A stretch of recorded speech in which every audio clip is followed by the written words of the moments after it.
Hello everyone, my name is Tyler Swier, and today I'm going to be giving you guys a video on what I've learned in the psychology of play at Full Sail University.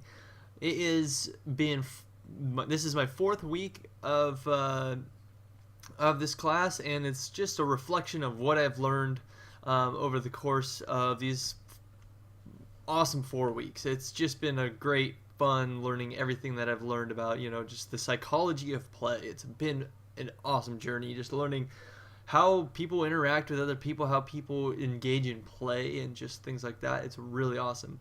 This is going to be more of an unscripted type of video, and there will be times where I'll stumble, and there'll be times of things where where I may not remember everything to its entirety. I'm just kind of paraphrasing what I've learned through this process, but I can guarantee that it will be all accurate.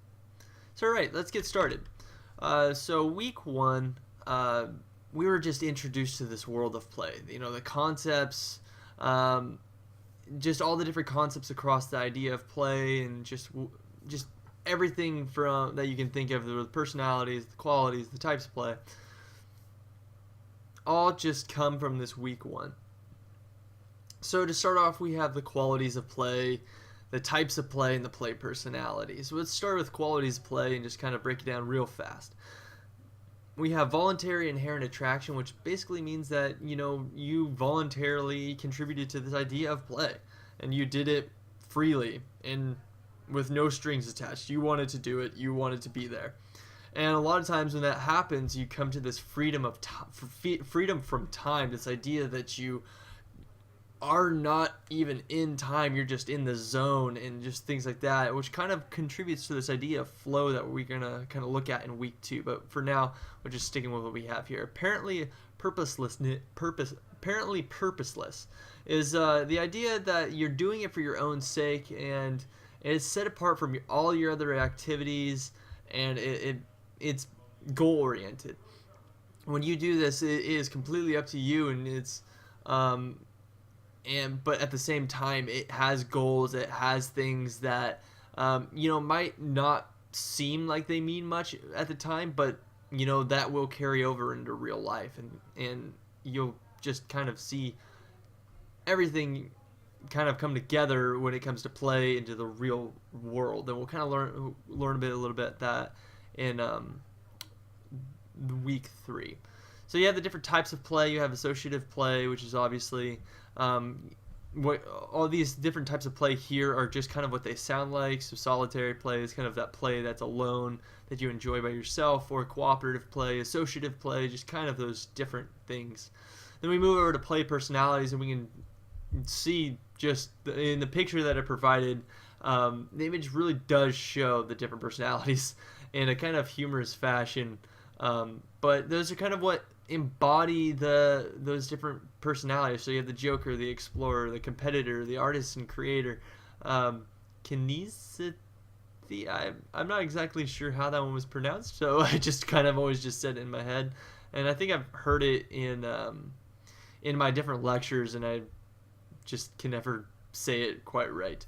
You have the Collector, and then the Storyteller and Director. So that's pretty much summed up week one, just the different ideas, the different types of play, which brought us to week two, which completely dealt with the science of the brain and just kind of how the brain operates in a playful fashion, how it learns, how it really goes through life, and through the concepts of play. So the concepts that we see here is the triune brain theory, which I'll come back to the sub-concepts in just a sec. We have neuroplasticity, flow, and the happiness advantage. So with triune brain theory, we see I have a little image there for you that just kind of breaks down what that theory consists of. It's basically how the brain was created in kind of in that fashion. So starting with the reptilian, moving to the limbic, into the neocortex. The reptilian is kind of more of that, basic human instinct, kind of almost the animal side of us, where we move to the limbic portion of the brain, which is the emotions and the feeling side, and then we get to the neocortex, which is the much more rational and thinking part of the brain. And honestly, what we kind of probably perceive ourselves today, and the reason why we're able to do studies like this is to understand things. Kind of comes from that neocortex.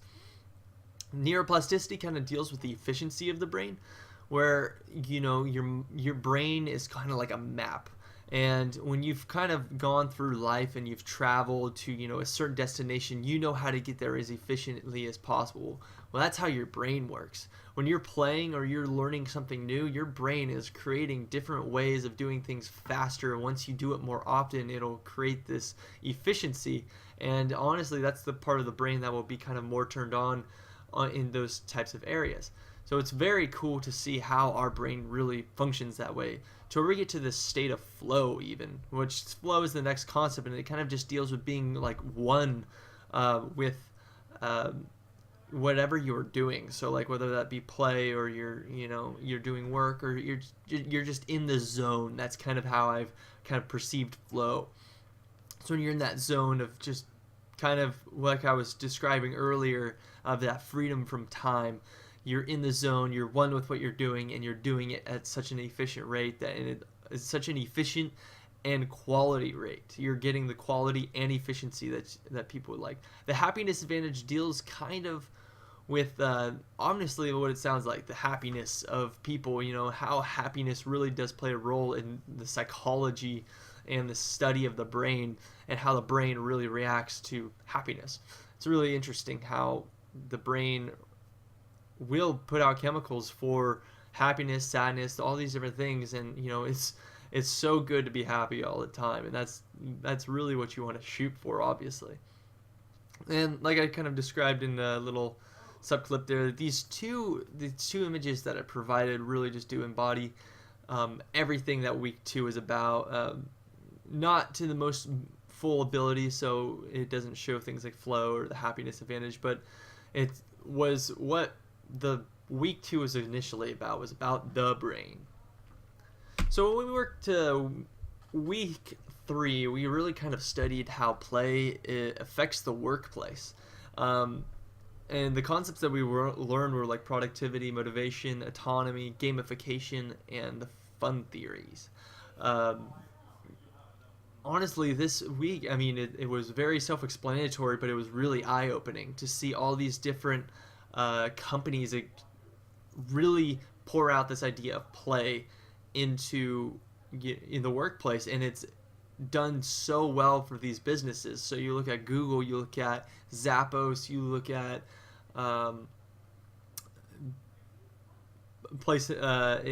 Atlassian in Australia, I believe that's the name.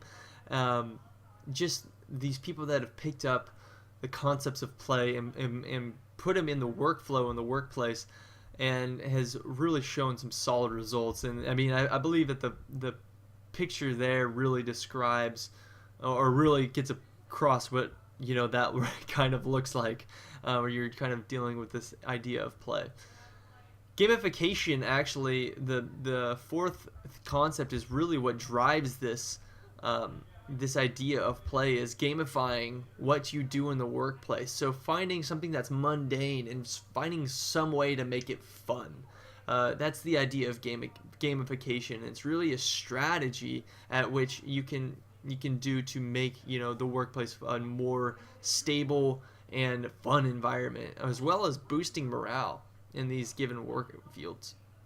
And that will honestly come with the ideas of autonomy and the fun theory. It's just all these concepts kind of just correlate with each other. None of them really come in kind of an order. It's they all bounce off of each other, which is very, very cool. So when we get to week 4, this is the last week in the week that we're currently on right now, where it's all about the balancing act of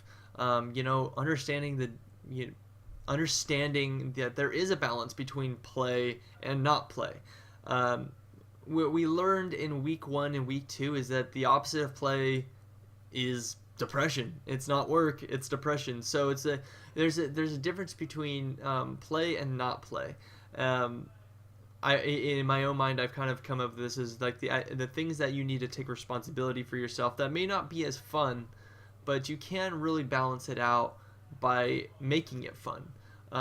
So that kind of comes with the boundaries, balance, and kind of staying away from addiction through this idea of work, play, fit, and push was I believe an article written by Amber Ray, and she set up this type of scheduling that really compartmentalized the way we do things. We make sure that we do our responsibilities through work and contribute towards play, keep a physically fit body, and then push to do something that you've never done before, which will honestly come back to the idea of play. I mean, when you learn something new in play, it's fun. So when you're able to push, that is really what drives flow, what drives play. And that all comes down to just avoiding addiction.